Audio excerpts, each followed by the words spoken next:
Yes, people. We're back again for another Red Talk. Saeed, what you telling me, bro? Yo, you're muted, blood. That's a giddy season and that. Or you lost your voice from singing Rude's at the Wheel, blood. Yo, man can't hear you, know. I don't know what's going on there. Yeah, there he is. Yeah, man, listen, man, man's enjoying myself. Honeymoon period. We're relaxed. We're enjoying it. Man, seeing 4 goals at home for the first time ever. You know what I'm saying? In the first half, especially. Casemiro balling now. Hey, brother. Hey, speaking of Casemiro, blood. Hey, bro. Yeah. You celebrated like we all celebrated, but I would imagine there's a little bit of added something in there, isn't there? I mean, I was delighted also for Casse. The way he's been training and helping the team and the club. It's such an example. And you also see the crowd's reaction, and they also know that what he's about. We're delighted to have him round. And of course, going through difficult moments. The Liverpool game got a lot of criticism, and it's so hard. He was almost the one to blame for that game, and it's not fair. He didn't deserve that, and it was totally not true. And then if you see him then train and prepare for games, you know, with the history and all he has achieved with 5 Champions Leagues, he's an example for us, and that was part of my celebration. Also, I'm happy for him. Yeah, I lost the There you go, my brother. So all you man that are feasting on the humble crumble baked by the chef, Casemiro, blood. Do you know what I mean? Ruud van Nistelrooy, I have to let you man know, blood, because a lot of you man want to try disrespect man that have been there and done the thing, bro. And this is why I told you I will never throw Casemiro under the bus, bro. Because he's a brother that ain't got to prove nothing to no one, blood. He's been there, he's done that, bro. Do you know what I'm saying? And he's the guy, blood. He's our best player. He's our most experienced player. And he's the guy that should be wearing the armband, blood. And he should be the skipper, bro. So all of this, football's left him, bro. Man are forgetting that we wouldn't have finished in the top 4 without him in his first season, bro. He's one of our top scorers, bro. One of our top scorers, one of our most consistent, high-level performers, bro. Crucial goals. Casemiro is the guy, blood. He's been the guy. But it's so quick for people to turn and throw players under the bus, bro. The system shagged Casemiro, blood. Bro, listen, the system killed him, bro. Man, I trying to play with one midfielder and having better man running away from him and that. And, yo, and the maddest thing is this season, he's had one bad game, you know. One bad game. You know what I'm saying to you? Against Liverpool. Where... Yeah, but even that, I don't even think that was a bad game, bro. We were all shit, bro. Because when they moved Kobe into that position, he made a mistake and cost us a goal as well. I know. And since then, bro, he's been excellent, man. You know what I mean? But what I love about him, Rants, is that this underrated kind of playmaker role, bro. This man, he's sourcing, bro. Bro, he literally... The goal, from Garnacho started off with him, and he loves doing them. You know, he did it against West Ham, which Bruno should have scored. He did it in the second half where Bruno. It's a difficult finish to kind of do one coming over the top, but again, a lovely ball from Casemiro loves that floated pass into the box. He sees a pass, bro. He sees one. Yo, jeez, fam, like he just loves it. And thing for me is like he's. You know, we were having this argument, I think, about a year ago when we were talking about what's his best position. And he loves being more involved in the game rather than being the guy that gets the ball off the 6 and doing a half turn and trying to do all of this stuff. Like, he wants to get involved in the game, bro. And technically, he's got passing range. He's got a long vision. You know what I mean? Like, bro, man can play, bro. So it's down to the coach to then say, right, cool. What do? Do we play with Casemiro? Or do we say, we're going to run with Casemiro? And that's what the manager, Ten Hag, did. He literally said, you know what? We're going to make Casemiro run, etc., etc. And I'm like, bro, that's not his game, bro. Like, you got to manage him well. And that's what top managers do. They nullify his weaknesses and they give him the strengths to kind of thrive on. You know what I mean? So, yo, man, Casemiro, like, I won't give up on him. Like, and I never have done. I think for me, it's like, he's the last person I'm going to turn on. because it's like, what has everyone else done? But You know, this is my point, yeah. It's like scoring goals. we can't be criticizing players, yeah, that are having rough times at Man United when they've proven that they can do it somewhere else. Because I've always known Man United were the problem.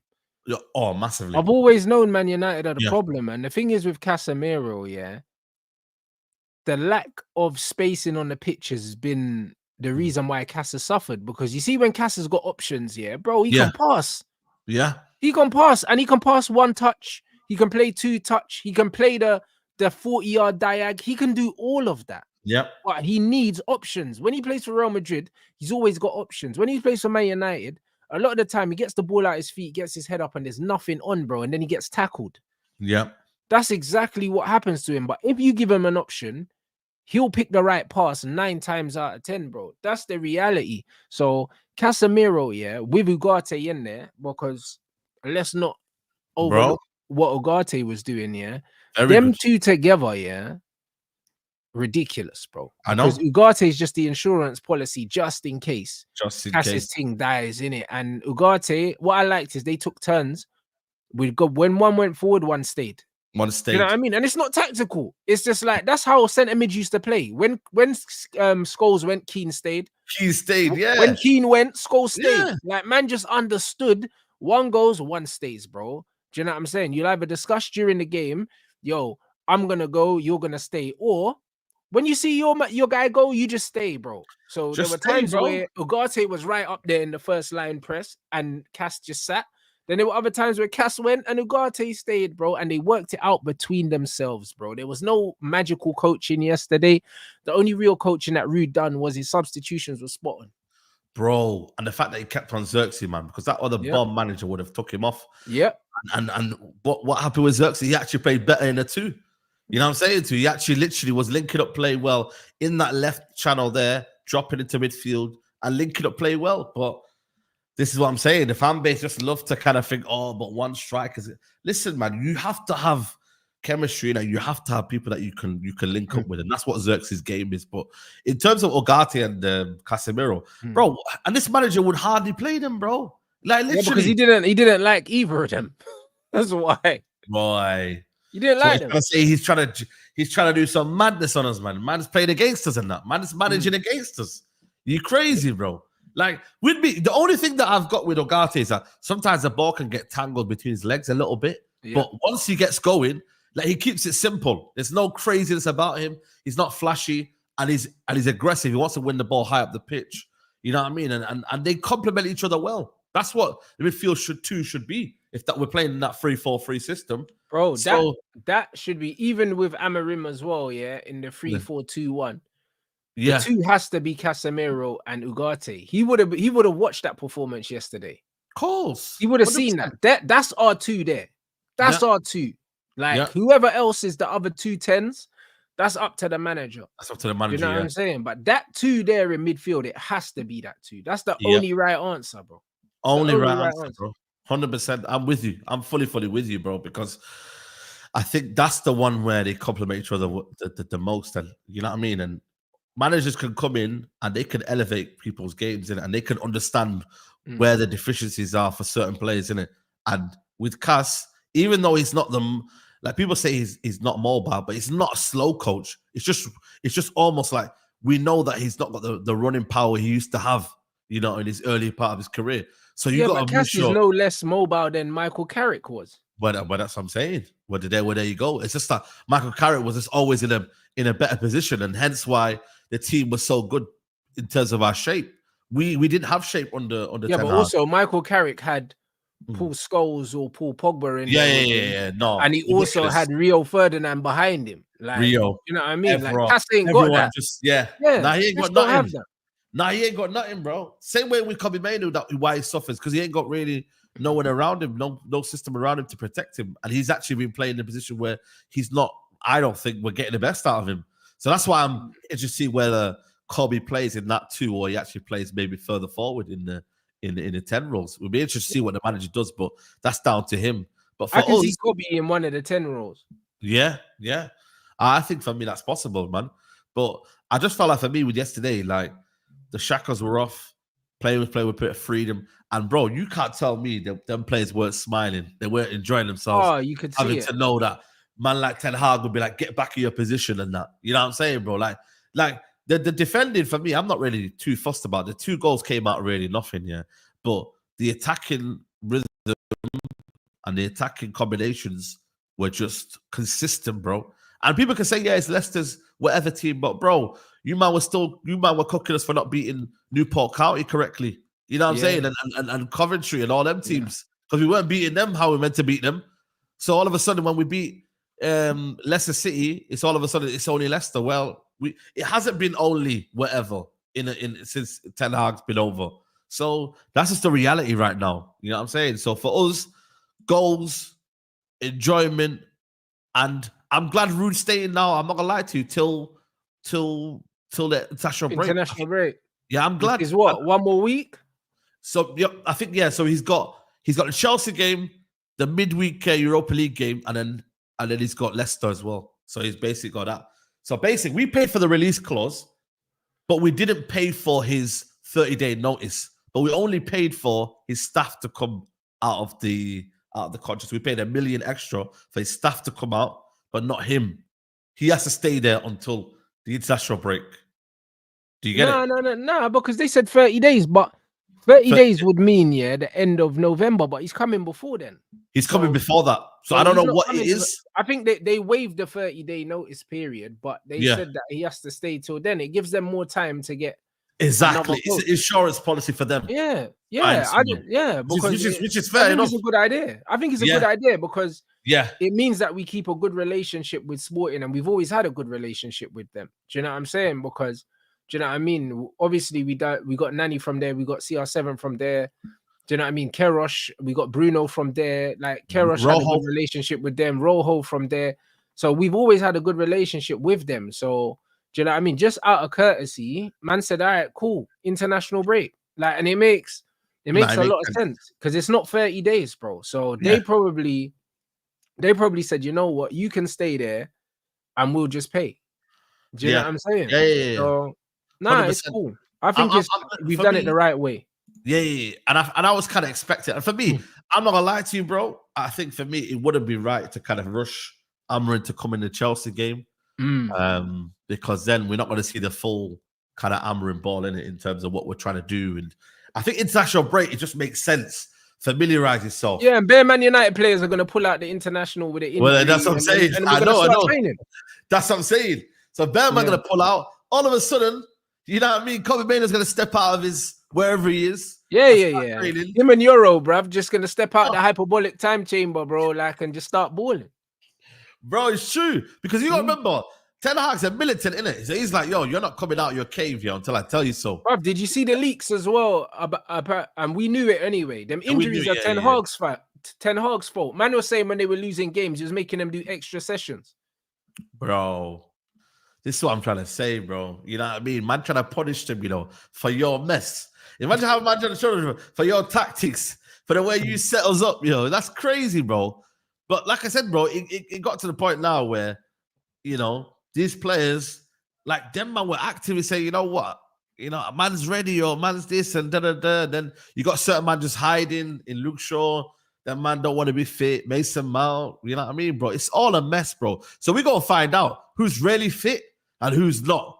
You know what I was there, bro? We going to find out, bro. So I feel like for me, it's perfect. And we said it, I hope that Kobe Maynard doesn't come back before this manager gets sacked. We said it on here, innit? We were like, yo. Yeah, because he's been struggling, man. He's been struggling this season, bro. That Kobe Maynard, man. This is a problem, when you get a young player coming through, is that the fan base kind of see them as a savior, innit? And then the manager plays on that. So he's like, you know what? If I play Kobe Maynard all the time, I ain't going to get as much flack here from the United fan base. But if I put him on a bench here and I manage his minutes here, look what's happening now with this Waneri kid. The fan base are on Arteta now to start him every game. Yeah. You feel me? But he's like, no, I'm managing his minutes. Cool. But with United, he had no choice. He's like, yo, I've got to play this guy. You know what I mean? To get the fan base on board. So we then, obviously as a result, kind of basically we kind of stunted his growth because he's actually now regressing, in that system. So for us right now, he's not there. Also, Lenny Yoro as well. I'm not going to lie to you. only from a perspective of, you know what, like the confidence of a young player to come in a shit mess like that. I wouldn't want to see him come in and be like, yo, getting beat 3-0, getting dragged all over the pitch. Next thing you know, got Real Madrid fans chatting shit and that. I want him to come in a stable environment where the manager has a plan to play him in a back three. You feel me? Not in a back two where your man have to go over there and you're covered over there, and next thing you know, you got injuries out of nowhere, and you know what I'm saying to you. I think Lenny Euro will be eased into the Europa League the side because we've got. Remember, the manager used to play with Lindelof at Benfica, so I know this. Bro, I think he won't. Yeah, so I don't think there's any reason to rush Lenny Euro back, bro. There's none. There isn't. In a back three, yeah, it's never really reliant on one player. It's a unit thing, so it doesn't matter who plays in the back three. Johnny Evans is good enough to play in the back three. Yeah. Maguire is good enough to play in the back three. Lindelof's good enough to play right side in the back three for the time being, bro. Do you know what I'm saying? So Lenny Euro, we should make sure that he's 100% before we integrate him, because naturally, because of his age, he's gonna make mistakes anyway. You know, like that, regardless of an injury. So I just think that we should ease him in, and I think that Amorim's a big enough personality, and I think he'll be given the backing from the new owners, because he's the owner's guy, bro. He's their guy, and he'll have enough confidence to know that he can get it right slowly. Like he doesn't have to rush things. Like he's not fighting for his life as soon as he comes in. Do you know what I mean? No, 100%, bro. I think for me, it's one of them where, you know, everything, like, bro, it's bro, I'm just glad, because you know what it is with Euro, bro. This manager knew he had a little bit of a niggle, in the training, because I remember he didn't train that he didn't train for half the week, bro. And then man played him straight away against Arsenal in a pitch where it's meant for NFL, and their grass is artificial and it's not. You know what I'm saying, bro? Like man knew what was going on in that stadium, like, and he still rushed him just because I wanna get the United fan base to be like, yo, be excited for what we're building and that, bro. You daft, bro. Manage the minutes, bro. You get my people can say, but it's not Ten Hag's fault. You know what I mean? But he was literally not 100% fit. So I'm glad he's not being mismanaged by this manager, and he's not played still in this team. You know what I'm saying to you? So, and he's coming back in a team where they're trying to get their confidence back up. So I think it's worked out well for this manager, bro. And what he's got to work with, I still think for me it's good enough to win the Europa League and to get a respectable finish in the top six. But for me, I ain't gonna really too lie. If you win the Europa League and we finish 6th, 7th, I'm not bothered. Win the Europa League. Care where we finish, as long as we end the season with a style of play, and a Europa League. Because I'll be honest, if we're playing good football, we're gonna win more than we don't win, because we have the quality. Yeah, we do have the quality. We saw it in spells yesterday. Do you know what I'm saying? Like, it wasn't free flowing football for the whole game. And Ruud said what I said as well, funnily enough, in the post-match, that there was quite a bit of luck with our goals. But of course, but you make your own luck by being aggressive and being positive. Do you know what I'm saying? We are really positive and really aggressive. So you get the Bruno deflection from the free kick.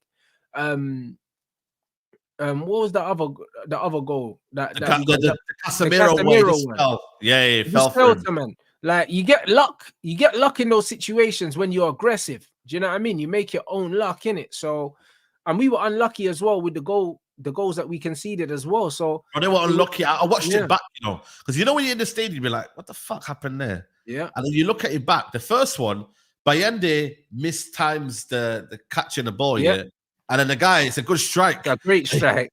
Great. By the way, that kid was a baller, Where's he from? Yeah. I think he's like Moroccan or something. I knew he was Moroccan, man. I was like, yo, that ain't no normal kid from the ends, you know what I mean? Bro, he's either Moroccan or something. He's North African though, isn't it? He's North African, isn't it? Or something. One of them don't know, bro.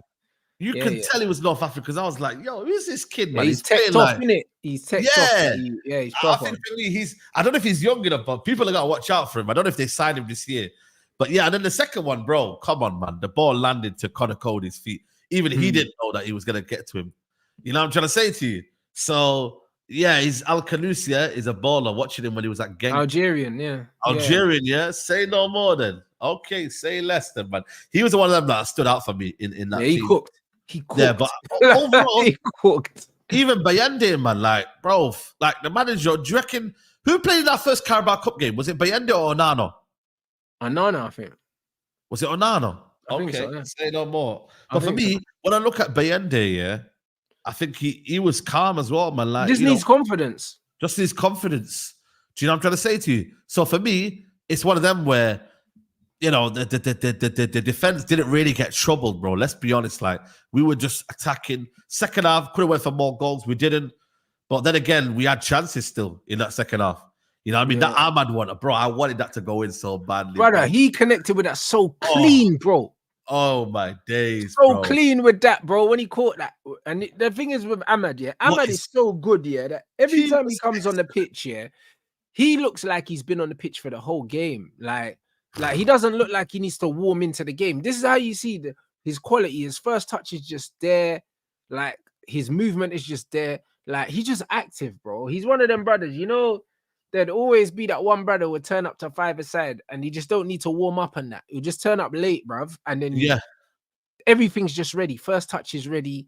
Like, everything. Man just turns up, no warm-up, tracksuit bottoms, laces undone, just twisting man up, bro. Like, that's how Ahmad plays. He just plays like he's always warm blood, like, all the time. You know what's mad here? The biggest thing for me when he was coming on here, Ruud was like, obviously, you know what I mean, tell him, yo, you got this, bro. But it was a smile, bro. Like, man ain't ever been smiling when he came on first. Yeah, bro, he was loving life, bro. Bro, but you know what the best thing was for me, yeah, in that game, yeah, was when he came on. You know when Dalot made the forward run? Dalot knew that ball was getting back to him, you know. When you remember Ahmad got the ball, he just literally just dinked it across to Dalot, and then Dalot went on the attack. That there, bro, it's a very, very difficult thing to do, you know. Rashford and Garnacho don't do that, you know. No, they don't do that. But this is why Ruud cooked, yeah, with taking off Rashford, yeah, and Garnacho, bruv. Because when he took them both off, and then you got Ahmad, Bruno, Xerxes, yeah, brother, they were cooking, bro, because Mazraoui was pushing up, and then Dalot was pushing up, and then Cass was in there, and them man were playing some neat stuff, bro, I'm telling you. Yeah. And because Bruno's on the left, but he wants to invert into the middle anyway, Bruno was linking with Xerxes and Mazraoui, that little triangle there, bro. Like, even with the show with Flawless, I was putting the squads up and I was showing you the little triangles, yeah, of the players. When you make sure that all the connecting triangles, yeah, you've got a certain level of technical ability, yeah, top level football just comes from that, bro. That's all football is just angles, bro. Angles. And that's why the 3-4-3 formation works well, because you got loads of little triangles all over the pitch. And this is why Van Gaal used to use it, because it's just mad triangles everywhere, bro. And that Mazraoui, Bruno, Xerxes triangle was, bro, they were heating, bro. I'm telling you. You need them triangles, though, bro. This is what I'm trying to say. Like, when I look at, like, Pedri and Lamine Yamal and, you know, the little 1-2 combination, we don't really have that, bro. It's literally under 10 hours. It's like you feel like everyone's so far apart from each other. You don't really get that connection. You know what I'm saying to you? And I feel like for me, you know, and listen, it is a small sample size yesterday, but you have to understand that it's so different from what we've seen in terms of, like, players want to pass to each other. Not many people were hogging on the ball yesterday. They were actually giving the ball. Bang, 1-2. And the stats show that in the game as well. And I noticed that as well. I noticed that Bruno wasn't playing the long passes, and we played 50% less long passes in the game, and we played over 100 more passes than we usually play. And 100 passes is a lot of passes. Wow, that's a lot. You know what I'm saying? That's a lot, so it's one of them ones where it's clearly the style that Ruud wants to play. He wants it on the floor, and he wants the ball to move quickly, which is very, very, very important. So, like, stylistically, I thought there was an improvement from what we tried to do in it. Like, it was one of them ones where there was, in terms of execution, first half was pretty sloppy from loads of players. Do you know what I'm saying? But second half, after the initial 15 minutes of the second half where we were awful, like, it looked like we came out we were knackered. Yo, we came out drunk, bro. I don't know. Bro, we looked like we ran ourselves into the floor in the first half. And it's like we were just tired for like 15 minutes. Then we got a second wind. And then the substitutions helped. Do you know what I mean? 100%. Substitution gave us another bit of extra dimension in terms of, you know what, we got players coming on now. Let's turn on the gas again.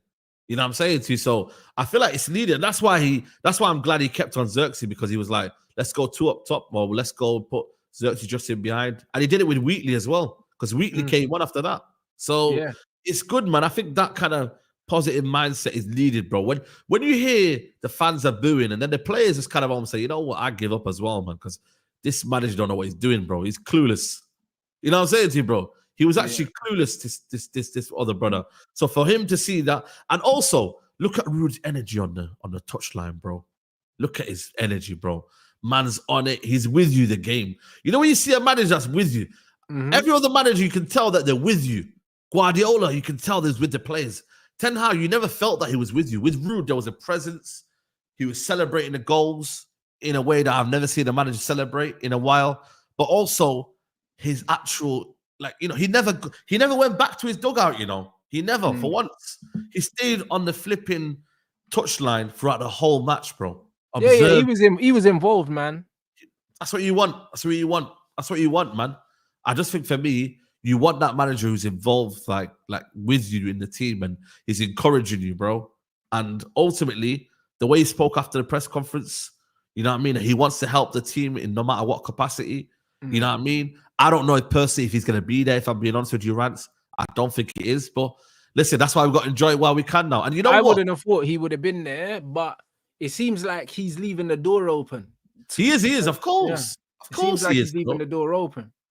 But it's natural. But for me, if this can be his little Carrick moment, you see how Carrick's got a job at Middlesbrough now.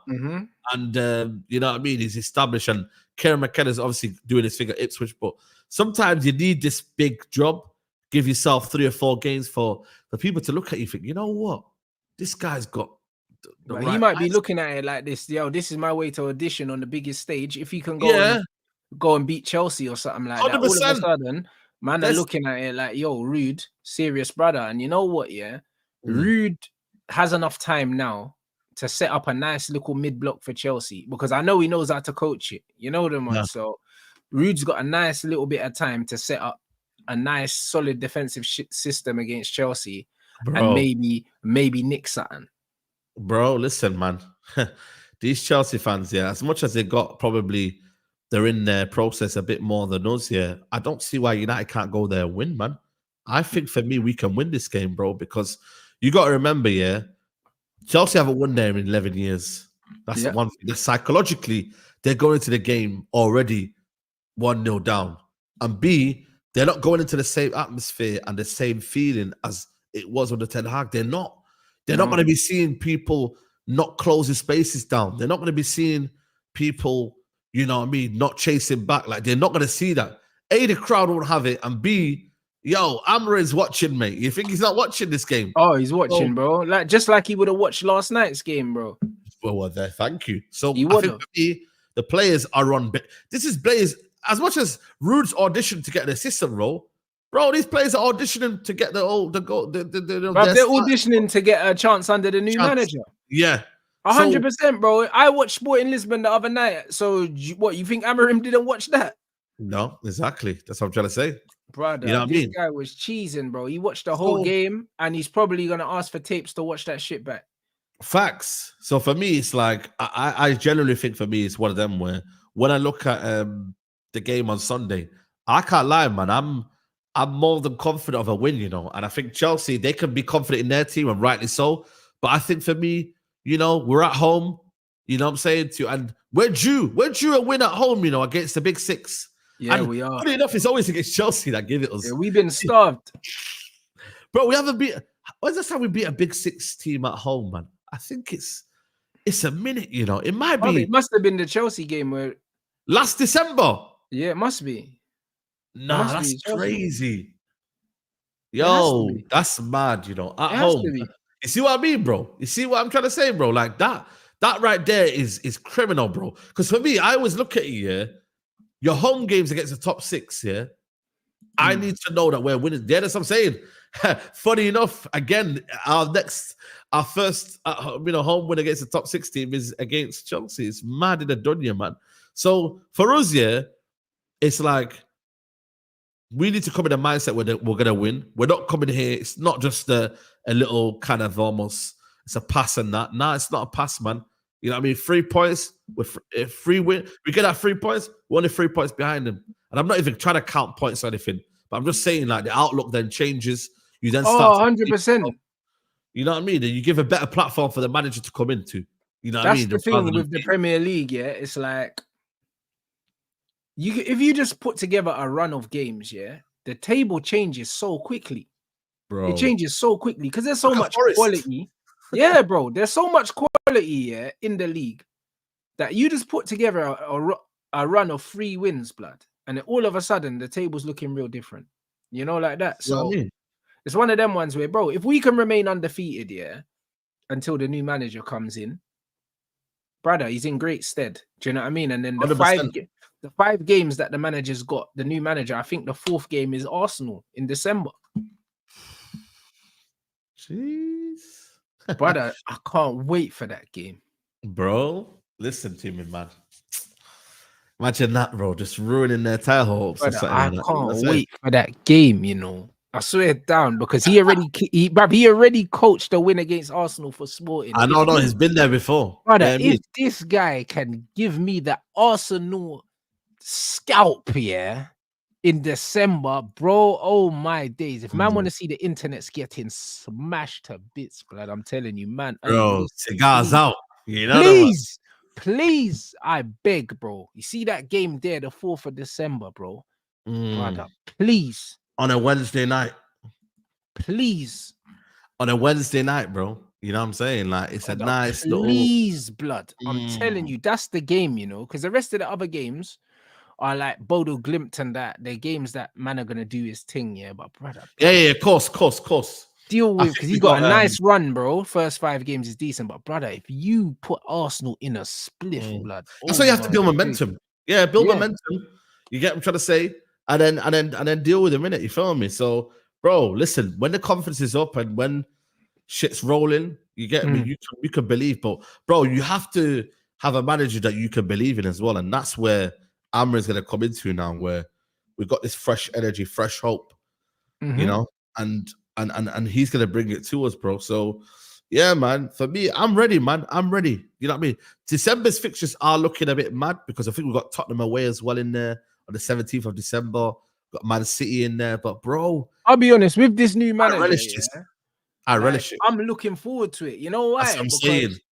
I'm just taking it as I'm gonna see where we are, bro. You know them ones. Like I'm gonna see where we are in the lead up to the January window, what we need in it, what the manager thinks he needs, bro. Like I think it's good because the worst thing to happen is, yeah, for instance, the manager comes in, games. He gets an easy run, yeah, and it looks like we're all right.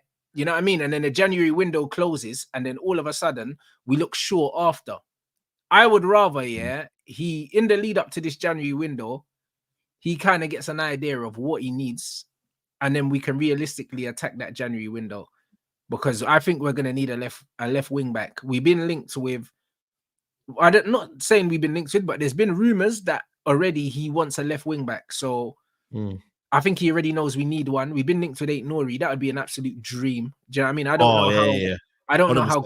I don't know how reliable the sources are, but for me, Aït-Nouri, yeah, in his system would be absolutely crazy. Yeah, in that 3-4-3, yo, especially like technically so sound and yeah. I'm with you, bro. I'm with you. You get me? The reason why he's getting exposed right now is because they're playing the back 4, you know, and he's not used to that.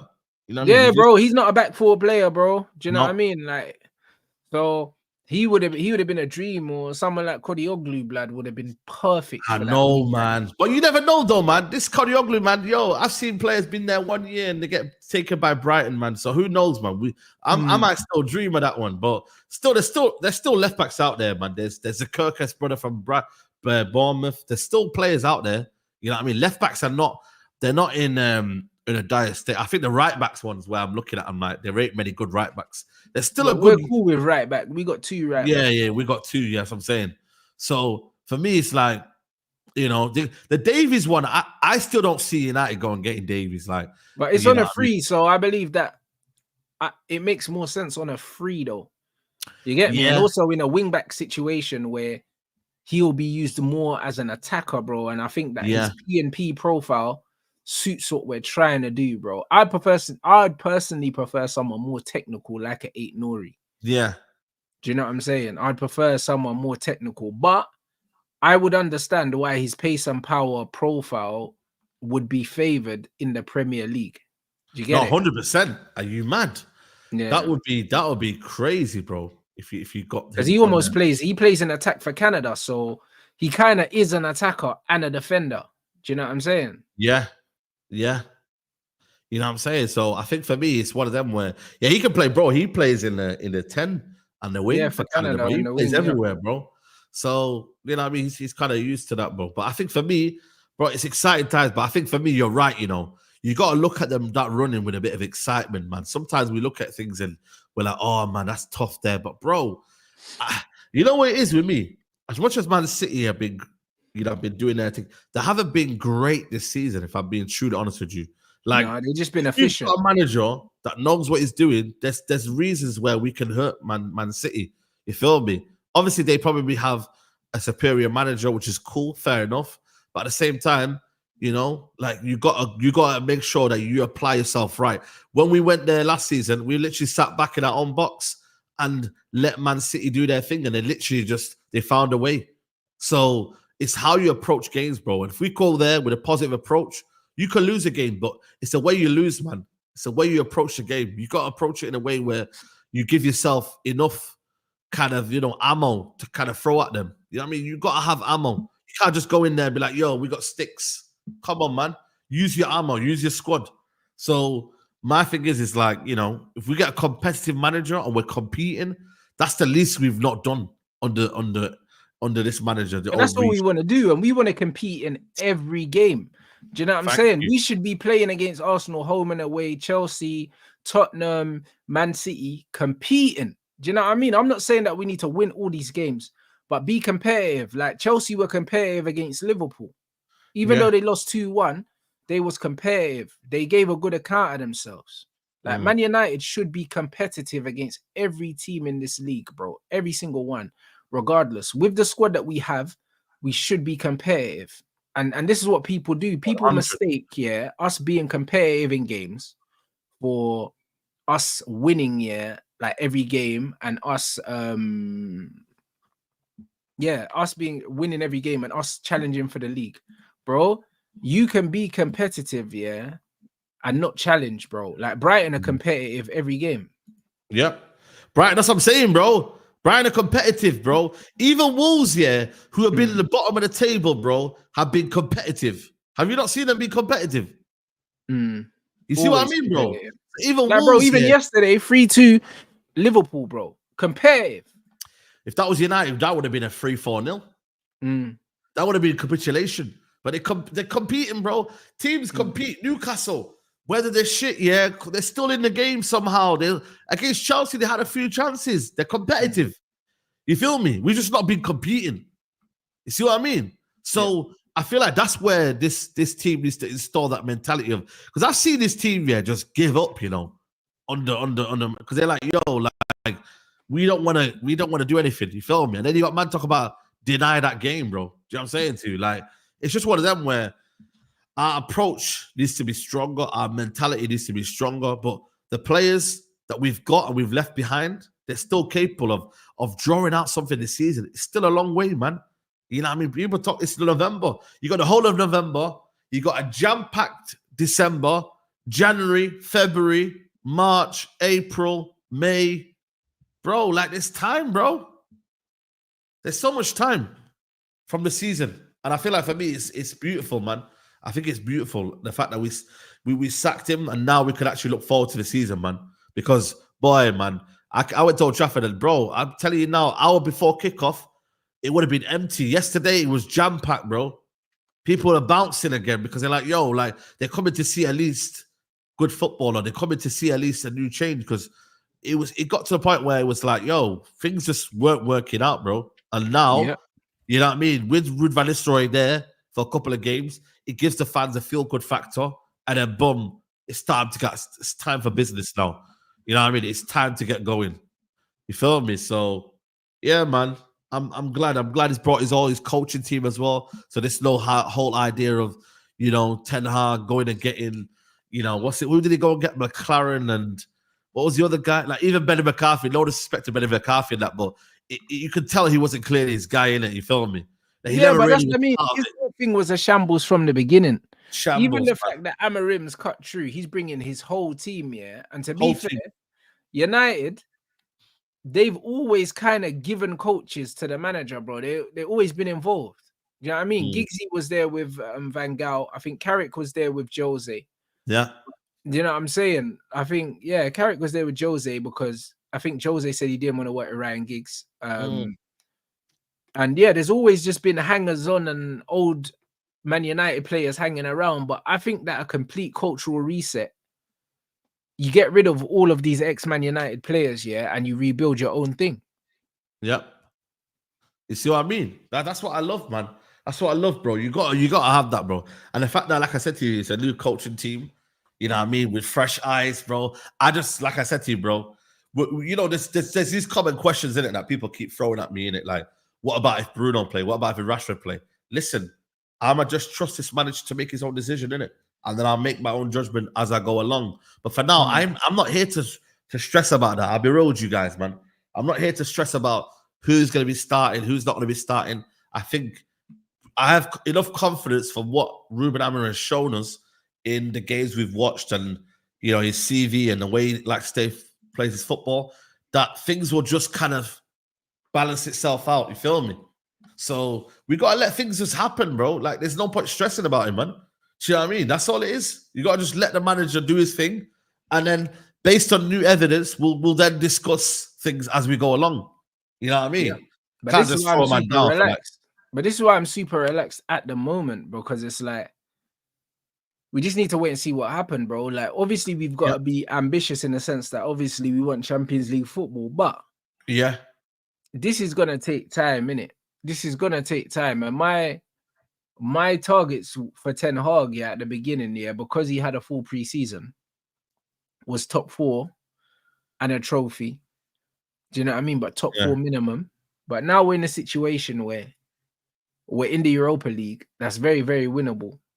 Just get me the trophy, which gets you Champions League. Like, top 4 don't mean nothing, yeah, really, other than Champions League. But if you can get Champions League with a trophy, then you choose that route. Yeah, of course. Yeah. Without abandoning the league as well. That's because this is a cultural reset, bro. So because of that, if we're gonna be, bruv, listen, mathematically, top 4 is not gone. However, but it's just started. However, it's one of them ones where realistically, there's gonna be ups and downs in it. Whilst we learn how the manager wants to play, while he works out his best 11, whilst we're navigating the direction we're gonna go in and who's gonna be a part of it, who's not, there are gonna be results that we get that aren't favorable. There are gonna be games that we lose that we don't want to lose. Do you know what I mean? There are gonna be games that we win that maybe we weren't expected to win, and there's gonna be games that we play really well, but we just don't get over the line because it's all new. You know what I mean? Expect indifferent results. So you can't expect consistency, yeah, from this team while it's developing. So because of that, this is why I'm saying top 4 is not realistic, just based on the ups and downs, yeah, that's gonna come with this process. Yep, 100%, bro. Because you got to remember, yeah, and listen, it's not the same squad as Klopp, yeah, but there was a level of up and downness with when he came through, and ultimately, this, you know, one thing that the Liverpool fans noticed, there was a change in the way they played. It was more entertaining. There was a high intensity. That Klopp team, you could recognize there was a big change. You feel me? So that right there is enough for any kind of fan to be like, you know what? We've seen a change. We've seen consistency. We've seen, you know, a manager who's trying to evolve. That's and even with Liverpool at the beginning, yeah, the football looked different, but the results were the same. Do you know what I mean? At one point, they were doing the win percentage comparison with Rodgers and Klopp, yeah, and Rodgers was better. Do you know what I mean? Like, Rodgers was outperforming Klopp, bro. So it's one of them ones where you could see that the football had improved for Liverpool, but the results weren't really, results weren't saying he was better than Brendan. And this is why I don't really care, so much about the results more than I care about what I'm seeing. Because if I'm seeing the right things, I know once he gets his players, the results will come. And also there'll be games where maybe we don't play great, but because we've got certain level of players, we'll just get the win. Similar to what Liverpool are doing right now. Like, do you know what I mean? Like the Chelsea game, Chelsea played the better football optically, but Liverpool just got the fucking job done. Yeah, facts. 100%, 100%, bro. You're right. You know what I mean? I think for me, you gotta understand. I think you know what, football's a simple game, innit? And ultimately, we got to manage through that. We got to understand that, and we just got to get through this little bit of period now. Because right now, it's still until the end of the season when he hasn't got the ability to change. Because I'm not gonna lie to you, January is always a difficult one where it's always difficult to buy players in January because you don't want to buy the wrong player as well. But if you can go through this period, win the Europa League, then get at the end of it, and then it's right. This is where the real work starts in terms of getting rid of players, buying the players that he wants, training, pre-season tour. You see what I mean? Like everything then just changes. You know what I mean? I want to see what he's got to say about where he wants to take Man United forward, what angle. But then again, we got to hear from proper football questions from the media, man. Because this media, bro, they just love more drama than they want United to succeed, man. No, they just want headlines, bro. But that's their job side, and this is why we don't care about the mainstream media because they're there for headlines. They're trying to get clicks, bro. Yeah, but then we don't really see a situation where I look at with Man United is that all I want though is that questions have got to be fair, man. We got to know that when we talk, we're talking football. You know what I mean, bro? And that's what this other guy used to talk about. Was talking about flipping trophies and that. When we see football, we're gonna see a manager who's not going to talk about tactics. You know what I mean? And just his communication, bro, is just going to be so much better, bro. It's going to be so much clearer. You know what I mean? And that's going to help the fan base a lot, man, because sometimes, people go mad at what Ten Hag said. And then you're like, oh, he's just doing whatever he needs to do in it. You feel me? To keep his job and that. But with us, we just used to just keep it 100, talk football, and that's it. If you just talk football, I think everyone else is just calm with it, man. Nobody needs to worry about the little headline stories and that. You get me? So, yeah, man. Yeah, bro, like them man have agendas, bro. Yeah. As soon as they step in, bro, they know, bruv, these men know what they write the headline before they write the story, bro. Yeah. And that's what you need to understand, bro. Like these men go in there, farming. They go there farming for the story, and they've already got they've already got the headline in place. Yes. This is what it is, bro. So come on, man. It is what it is. Are these real quotes? I'm motivated to stay at United. I'll go back to my assistant contract that I have here for the season and it. Huh? Like is that real Ruud van Nistelrooy quotes? He said, when I'm motivated to stay at Man United, I will go back to my assistant contract that I have here for this season and the next. I came as an assistant to help the club forward, and I'm still motivated to do so in any capacity. Fair enough. You know what I mean? If they can keep him, then keep him in it. If he wants to stay and Amorim wants him there, do you know what I mean? It can't help. It can't hurt, should I say? Do you know what I'm saying?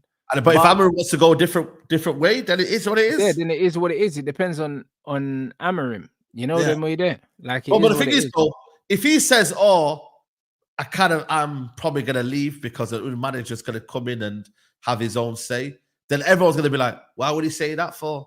But then he has to be professional. He's just literally telling you what his contract says, that I'm here for 2-3 years. Yeah, he's just saying that, I signed a 2-year deal. Yeah. So you get me? My contract says that. But then on the flip side, it's like, when I look at it, Amorim is coming to Manchester United.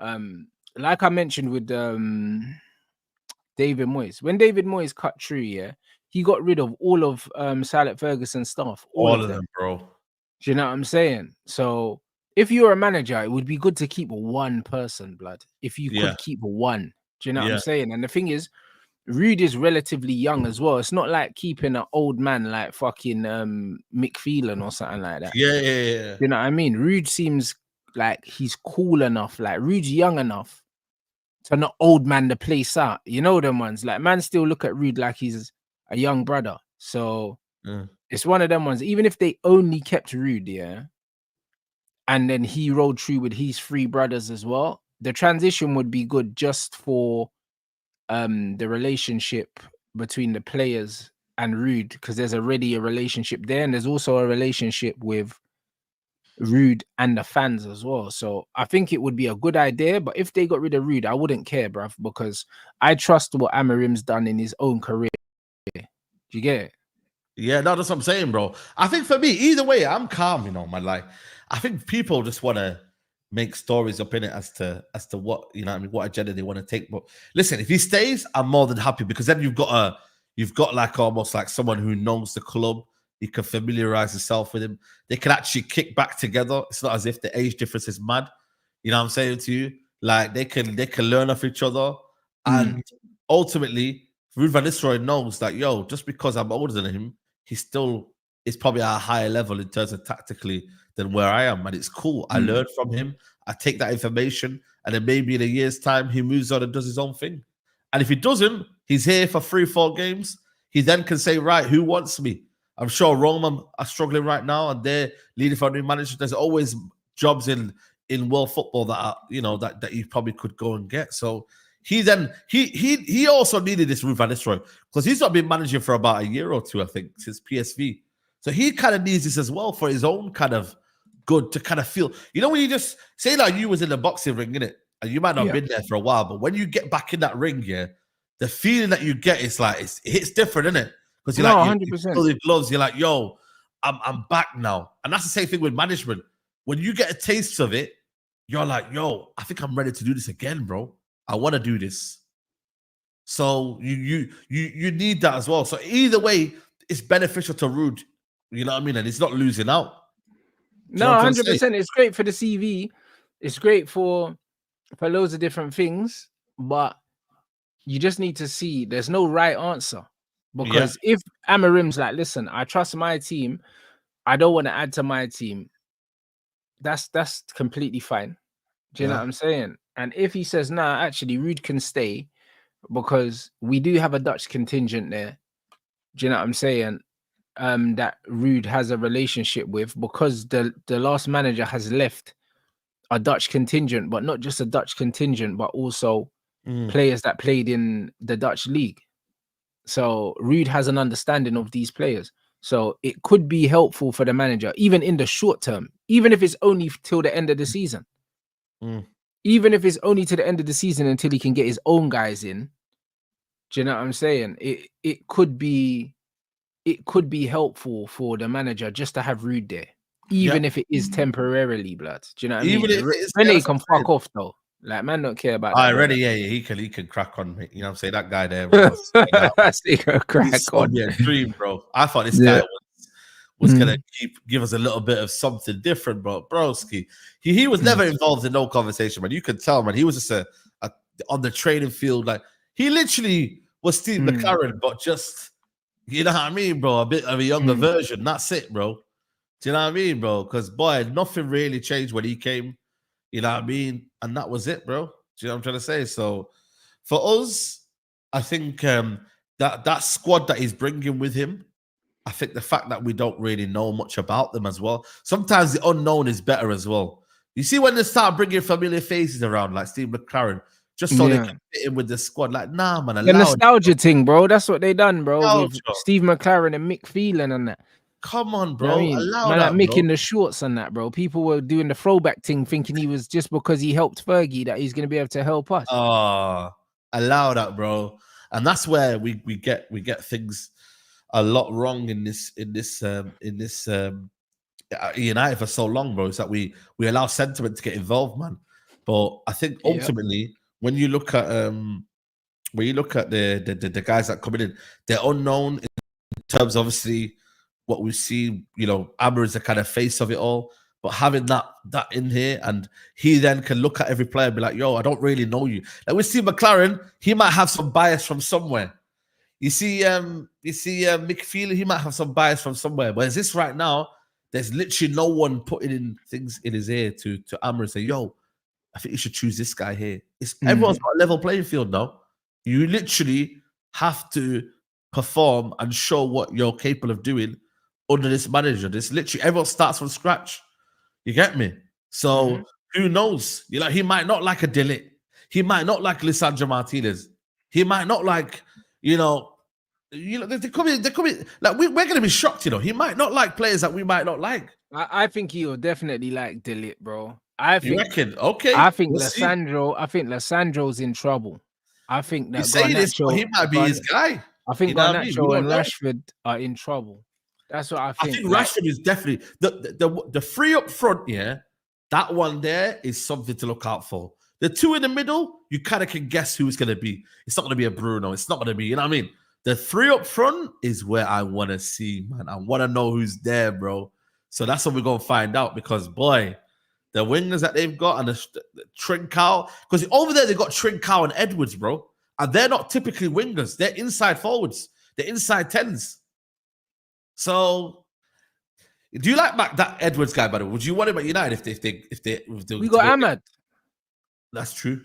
We got Ahmad. Ahmad's an inside 10. Like Ahmad is perfect. Yeah, there you go. I think, if you were doing a like for like, it's Ahmad and Bruno. If you're doing a like for like. That's what I'm saying. That's what it is. It's Ahmad and Bruno. That's what it is if it's a like for like. Or Ahmad and Kobe Mino. Do you know what I'm saying? If you're doing a like for like, but it's going to be Bruno. Yeah, so, not 100% because he's the captain. He literally, that band has saved Bruno. Because you can't, unless he comes in and says, yo, you're not the captain, which for me would cause a few more issues. You don't need to sort that out this season. You can sort that out next season in the summer. You can then say, yo, this is the captain for the United team in the summer. You don't need to do that right now. Don't cause a fuss right now for no reason. You know what I mean? And create headlines. That's not needed. Just do that in the summer. But for now, it probably will be Bruno and Ahmad. But you never know. Like people like Rashford, can they fit in this system? Like, I think in order for Rashford to fit in the system, he's either going to have to show a side of his game that he's never shown, or play in a position that he's not comfortable playing in. Do you know what I'm saying? Because he's not an inside 10. He hasn't got the IQ or the tech to be an inside 10. And he's not a wing back. So where's he going to play? Like, I could see Rashford playing in the 9 in this system. But that's probably his best position suited in this actual system, playing in the 9, just floating around in the 9 and running in behind, running the channels and stuff. I think that Rashford will do that better than Rasmus. I think Rashford is better at receiving the ball than Rasmus Højlund. He's better receiving the ball. Do you know what I'm saying? Xerxes better than both of them at receiving the ball, but Xerxes not a channel runner. So he's one of them ones where I think that the players are gonna have to adapt in some way, bro. I'm not saying Xerxes can't run channels because he can run. If the ball's he's actually got like a good stride when he moves. Like he covers ground quickly in it, like because he's tall, but he's not explosive in it. So not explosive, no. If the manager tells him like what areas he wants him to occupy, I believe he can do that job. That's all it is, man. Like Rasmus can run in the areas, but he doesn't have the feet to connect. Yeah. And then Rashford hasn't got Xerxes' feet, but he's got better feet than Rasmus. So it's like it's combining all the things together, innit, and finding out a way. I could see Rashford in the 9, probably being his best position in this system, but I don't think he's gonna displace Xerxes or Rasmus because they were the purpose-bought strikers, and Rashford's kind of the winger now. So Rashford 27 now, man. He might have to go into his Theo Walcott striker role now. But this is why I think that long-term Rashford, because of his age as well, I think he doesn't make it. Nah, dude. I think he's got 2 more years left at the game right now. I can't lie. 2 more years. I'm stretching that probably 2 because you got to remember he started at what 18 was it 17, 18. So you got to remember, like, he started off from young, innit? And his body's been through a lot in terms of, Yeah. you know, he's an explosive player in terms of, like, he literally strives on, like, running. His running power is what keeps him going. So once you haven't got that anymore, and this season he's been used as more of a playmaker rather than anything. He's not been used as a a direct winger, man. Because No, I think he's adapted to play like that. Yeah, there you go. So He's adapted to play like that because I think he's not confident in his pace anymore. no, he's not. He's literally not, bro. And it's not. You know what it is as well? Like, players are not scared of him anymore in terms of that pace. Have you noticed that players are actually stepping onto him a little bit more now than they used to? Because he's not scary anymore. Yeah, he's not scary anymore. Yeah. So I don't know. Maybe you're right. Maybe as a striker role, that might be something that he could possibly get into, and Rashford the manager might see him as that. But boy, man, I think it's good problems to have, man. Because boy, you know, these are not issues that can't be fixed. These are issues that can be fixed, but you have to stick to your gun. You don't have to be consistent at that. That needs to be your 11, and then you move on. And I say, you know what? Maybe that's what we do for Europa League, and cool, go from there. But for now, like, bro, we're in every competition. You know what I mean? We're not. We beat Chelsea this weekend. We're 3 points behind. You know what I mean? So it's very, very important that we get a result this weekend, man. I think for me, just for the start to kind of keep on going smoother, beat Chelsea, and boy, nobody can really chat to us, man. You know, these Chelsea fans can't be like, oh, but we're far away from you. Nah, bro, you're 3 points behind, my guys, and you got Arsenal next. Boy, yeah, it's a mad thing. You know what I'm saying? It's an absolute mad thing. You lot run up the lights, man. We got over 2.5K. We need to get to 1,200 ASAP. Man said Xerxes and Rasmus have 6 months to show us something. Otherwise, I think Amorim will look to sign a striker. We don't need a striker. There's two things wrong with this this comment. The first thing is, Xerxes just arrived. Yeah. This is Højlund's second season. So saying they both have 6 months is crazy because the other one's had a season.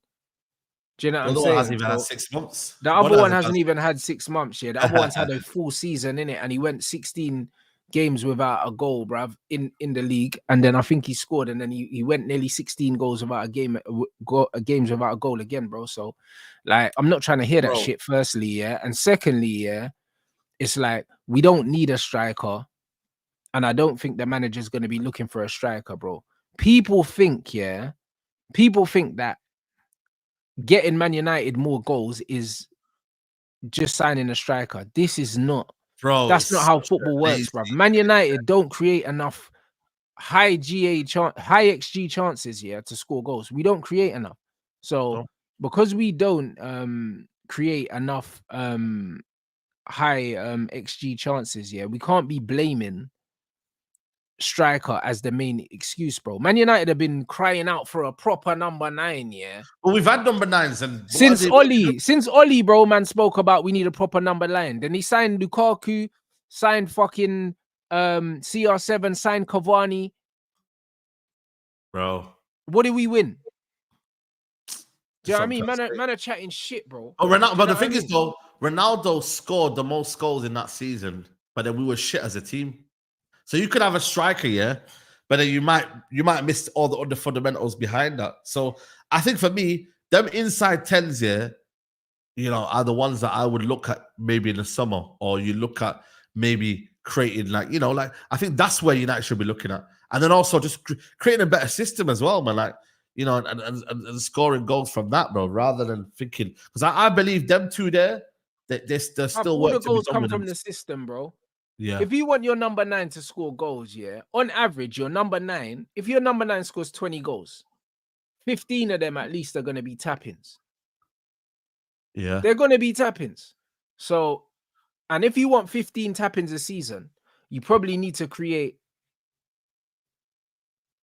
60, 70, 80 chances. Yeah. Because, bro, like, the average conversion is about 1 in 4, 1 in 5. Just in a football match. Do you know what I mean? If you look at a football match, in general, if you look at a football match in general, if a team creates 20 chances, how many goals do they score? No more than 4 usually. Yeah, so it's about 1 in 5. So you need to be creating, yeah. You need to be creating bags and bags and bags and bags of chances, bro. Man can't be Bags. saying, oh yeah, we need a proper striker, bro. It doesn't matter who scores the goals, bruv. You man only care who scores the goals because you man play Football Manager, bro, and you man play sofa score wars on Twitter. But the reality is, it doesn't matter who puts the ball in the fucking net as long as you win. There you go. Doesn't matter. Why should it matter? Why does it matter? If you win the treble, yeah, and your striker only scores 10 goals in all competitions, yeah, is the treble worth any less? Does it matter where the goals come from? Does it matter who scores them? Why does it matter? This is what I'm trying to say, bro. It doesn't matter really, does it? You know what I mean, bro? This is why, you know, when we, even on the Fergie, like, you know, Wayne Rooney was not scoring every single goal, you know what I mean? There was players coming in, chipping in.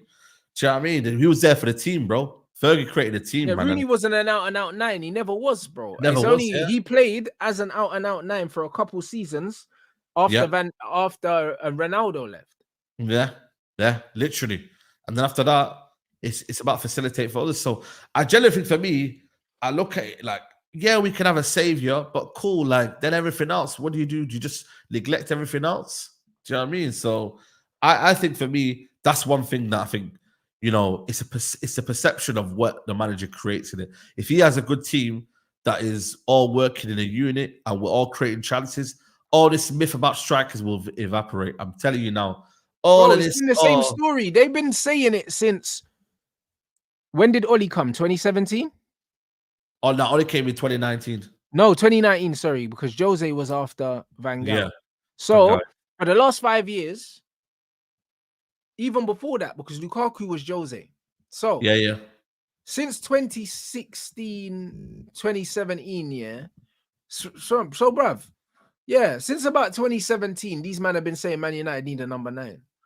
We're in 2024, bruv. We're in 2024, bruv. A man are now talking about Gyökeres, bro. Man United, how many strikers are Man United gonna sign, bruv? Bro, how this many? Is what I'm trying to say, bro. How many? This is what I'm trying to say, man. This is what I'm trying to say, bro. But man are chatting shit, Saeed, bro. Do you know what I'm saying? Like, this is the reality, bro. Like, every time you buy a striker, oh, yeah, we need another one. Oh, we need another one. We need another one. Bro, it's not about the strikers, bro. You know what I mean? We had that season when we had Martial, Rashford, and Greenwood, we cooked, blood. Oh, man. But imagine that in a 3-4-3 system now. Jeez. That's what I'm trying to, bruv. We cooked, bro. Do you know what I'm saying? And we never had no out striker because them man said Martial wasn't a proper number 9. I mean, they said, yeah, exactly. They said he weren't a proper 9. Rashford weren't a proper 9. Greenwood weren't a proper 9. And we cooked, bro. Yeah. Brother, man are chatting shit, bro. Man need to understand that football's a team game, yeah? Team game. The team get the ball from one end of the pitch to the other. That's the aim of football. As a team, you get the ball from here, from this goal into that goal. That's football, bro. Do you know what I mean? One man ain't gonna do that for you. But also, Arsenal scored one of the highest goals in last season. Did they have a number 9? Out and out number 9? Bro, they had Kai Havertz. I think Kai Havertz got 13 Premier League goals. 13 Premier League goals. Saka got double digits, I think, as well. Martinelli, I think, got double. Like Odegaard even had goals as well. Odegaard, bro. I think he got bro. It's about a team game, bro. It's only this season because Arteta's been a bit more defensive. That's why. Everything else, bro, they've been scoring goals, man. Arsenal last season, so that's displaced the myth. Man City, with that 2 seasons, they had a false 9. They won the title. You know what I mean, bro? So, yeah. Do you know what I'm trying to say, though, Rants? It's like not always you need a striker, man. Do you know what I mean? These men just chat shit, bro. Bro, listen, everyone's gonna have their top, but you know what it is, though. Sometimes you need a manager to come in and just shut everyone up, man. And then we're like, all this talk that we've been talking about with managers, out the window. Out the flipping window, bro. That's all it needs. I'm excited though, Rants, man. I can't lie, man. I think this is a good feeling right now. I actually feel like I can speak about United in a positive way, man. Yeah, but it's been a long time coming, my bro. You know what I mean? And people think that we asked for this, bro. You get a manager that we can believe in, and then, bro, we'll believe in them. You know what I'm saying, bro? And I believe we've got one now. There you go. I believe we've got a manager that we can back. Do you know what I'm saying? And I trust Ineos to back him, yeah, in the market, bro. And also the players we've been linked with, yeah, like the young players as well. Even like that Chris Rigg at Sunderland, yeah. Yeah, I He's need to watch him cold. more. He scored against Luton. He looks good, you Brother, know. he's cold, yeah. And in this system, he would play in one of them inside 10 positions. He's a left-footed Yeah, midfielder as well. Like, do you know what Ibelis I'm good as saying? well. So like he could play in that Ahmad position, bro. Like he would cook in that situation. And obviously, we've been linked to that Dibbling you as well. Do you know what I'm saying? Like, bro, I can't lie. The young players we're being linked with is good. Bro, Obviously, the manager's It's changed, man. reputation for using young players is very good as well. He likes to integrate young players, similar to what Van Gaal did. And bro, I think it's all good, And bro. also, yeah, Sporting have a couple of youngsters. There's this wing back or something, the 70-year-old. I don't know if the chat said it. You know, and Amorim's got a proven track record with developing young players as well. Mhm. So, you know what I mean? Like, bro, it's things are looking up, man. I believe in. Yeah, that's I it. A believe man said, "Do you think Cass has the legs to play in Amorim's system?" Of course he does, bro. At the end of the day, yeah, what people don't understand is, yeah, when you play a compact system, yeah, and you move up the pitch as a team, the size of the spaces in the actual team are a lot smaller. So by default, yeah, you end up running less because it's small little pressing actions, yeah, to win the ball back. The problem with Ten Hag's thing is the distance between his defensive line and his attacking line is so big. You're covering so much more space, bro. Yeah. So much more space. So it's one of them things where this manager apparently anyway, he rotates a lot. Do you know what I'm saying? He doesn't just rinse the same team, which is good because you don't want a manager that rinses the same players all the time. Nice. Do you know what I'm saying? You don't want that. And also, you've got a manager that has a luxury of now having a lot more experience than better players than he's coached as well. So, brother, Nice. you can see players in different positions. Even Casemiro in this 3-4-3. Don't be surprised if we have injuries or something like that. If he uses him as like a right-sided centre back or something like that. And the reason why I say that is because he plays such a high line, yeah. The centre back kind of plays like a midfielder, bro, because them man are like literally in the other team's half, bro. So Yep. they could use his ability to ball play, yeah, from a bit deeper, bro. Like it's one of them things where there's so many different things that this manager can do, bro. You know what's funny, yeah? You see when we beat Liverpool at Anfield, bro, we had Michael Carrick centre back. I forgot. I saw that team again, yeah. Michael Carrick at centre back, bro. I know. And we smoked Liverpool under Van Gaal, blood. You know, like that. So that's what I'm saying. When people don't realize this, like, they think, oh yeah, you know what, like, bro, we seen the maddest players playing in that system, and we were cooking, bro. Fellaini, the way he was operating in that Van Gaal system, we destroyed Man City. Yeah, you know what I'm saying, bro. No, I swear one of the games Wilson played or something. Wilson played against Liverpool. I think it was one day. We beat them 3-0. Bro, this is why man need to understand the systems, everything. Even Mazraoui can play as a right centre back because he's got the feet, blood, and the ability to carry the ball and play between the lines. I think we're going to see a lot of players playing in positions where you're going to be scratching your head initially, and then you're going to be like, okay, you know what I'm saying? I hear it. Like, bro, Amorim talking to Mourinho's good, blood, because Mourinho's Cass's guy, blood. So I know my Casemiro thing is staying alive, blood. You know, like that. Yeah, it's cool. You know what I mean? I'm cool with that. Come on. So I think there's gonna be loads of guys that kind of get used in loads of different situations. Come on, man. We need that. We need that, bro. We need to have adaptation, innit? I think that's good. Having that adaptation is so good, man. And I think for me, it's just so beneficial, man. So I'm looking forward to it, man. Facts. So yeah, man, there's a lot to be excited about. You lot run up the lights, man. The ratios are dead, fam. Like we got 800. What's the ratio? Bruv, we got 2.5K in here and we ain't even got 1,000 yet. You weren't 800, bro. You man are bro. Do you know man, I swear down, man. You lot guys, man are just here freeloading, bruv. It's free of charge, bro. Like it's the best way to support any channel is just to hit the like button. It helps with the algorithms. It helps us grow. Simple. You know what I'm saying? And you man are getting, bro. you man get content from us every single day, multiple shows. You know what I'm saying? And all man need to do is just hit the like button. So make sure you do that. We're redirecting over to Mandem Talk on Saeed's channel as usual. And then I've got a Rants React scheduled for 9 p.m. as well. So I'll be in the chat for that premiere as well. Of grilling, man. So yeah, man, we're active all day, man. Let them know what we got coming up next, my bro. Yeah, man. Listen, we're just gonna talk more on the Casemiro. I'm sorry, Rude Ball, Chelsea preview, and yeah, man, we got certain man on court. So yeah, man, we're gonna flame these man, and yeah, man, tune in, Mandem Talk, and yeah, big up the chat, big up everyone who's locked in, and yeah, man, shout out to everyone, man. Big up to you, man. Big up everyone inside. You man already know what time it is. Make sure you hit a Rants raid in the chat when we skip over. And yeah, we'll see you.